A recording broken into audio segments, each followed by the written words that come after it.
got something exciting to share. Hey, if you've never made a video or recorded a video, when you first start the video, it's so awkward because you're like, what do I do? I don't know. Anyway, life update. I gotta share something crazy with you guys. Crazy. God is crazy. I'm gonna brag on God in this video. This is what I'm doing, and it's also an encouragement. So where do I begin? Goals, dreams, advice. Find something that you are passionate about, something that drives you, like dreams, goals, whatever it is. Find something that is out of your reach, that seems impossible for you, and I challenge you to give it to God, pray about it, and go after it, because you will be amazed by what God does through those bold steps and those bold dreams and those bold prayers, because that's just what I'm learning. So, Circle Maker, I just got this book and I'm reading it, and it just, something that I read today had to do exactly with what God has been doing these past 3 days. Just watch. So, it says, God isn't offended by your biggest dreams or boldest prayers. He is offended by anything less. If your prayers aren't impossible to you, they are insulting to God. Why? Because they don't require divine intervention. And then later on he says, the greatest moments in life are the miraculous moments when human impotence, I think I'm saying that right, and divine omnipotence intersect. And they intersect when we draw a circle around the impossible situations in our lives and invite God to intervene.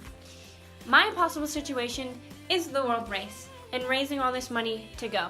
So back in October, obviously, if you've been following me and know, I've got accepted into the world race, and I've been fundraising in order to go.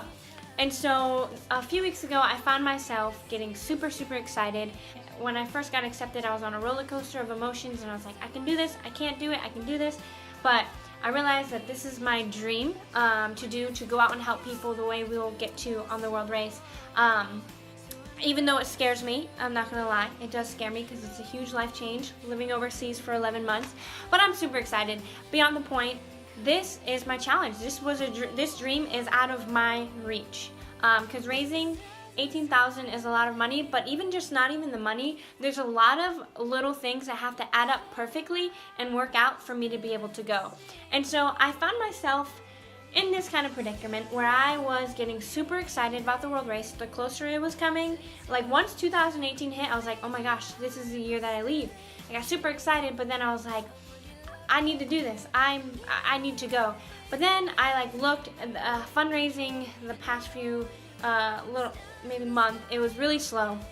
And so I kind of started to get discouraged, and I was like, man, I know that God has called me to do this and I got accepted, but if I don't raise the money, I don't get to go. And so I found myself having my security in raising the money. Like having that money raised was kind of like my assurance that I was gonna go. And so God kind of quickened me and showed me that often when God calls us to something, He calls us before the provision comes.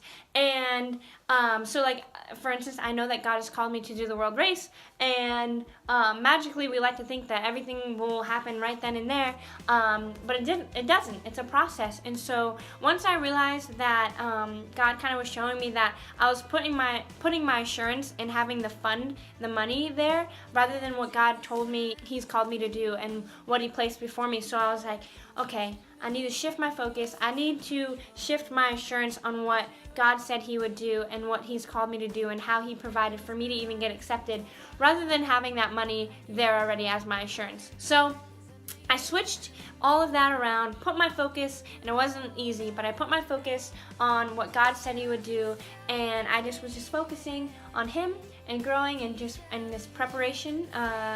And then this is where the cool part comes in. Last week I got challenged by someone. I got challenged in a way that I've never been challenged before, and it was to step out of my comfort zone with fundraising and with sharing my story, sharing my dream with people. And they challenged me, and I just really felt like this was a challenge, like God used this person to challenge me, and it was from God. And so I took the challenge, and let me tell you, just for me being obedient and stepping out in faith. Again, still scared. It was out of my comfort zone. But I knew that this is something that I needed to do. So I took the challenge, stepped out of my comfort zone, and it's been 3 days of me, like, you know, being obedient with the little things. And guess how much money I raised for the World Race just in 3 days? $2,000. A little over $2,000. And that's just with the people that like donated like immediately. There's still people that committed to give but haven't yet. But I was like, I like calculated it out, like all these donations were coming in, and I calculated it, and I was like, this is double. Like in 3 days I made almost the same amount of what I've been fundraising for since I've gotten accepted for a few months, like since October. And that's the only explanation is the faithfulness and the provision of God, because I couldn't have done that on my own, and it's just insane. And so that's what I wanted to share with you guys, that if there is something that is a passion inside of you, a dream, and it seems impossible and out of your reach, go for it. Give it to God and just seek Him. Do the little things that He's placed before you to do, and He will get you there. Like, there's nothing that He can't do, because when we dream within our scheme of limits, like, we're limited because we're human. There's not much, like, we have limited resources as humans, but we have God on our side, like, who he created the universe. There's literally nothing He can't do. So and just like the Bible says, like, if God is for us, who could be against us? And it's like, God is for you. God is for me. God is on our side. And if this is something that He has put inside of us to accomplish, He will make it happen. So, yeah, I just want to share that. I hope this encourages you, because it has been encouraging me. It's insane. I've just been blown away. So, yeah.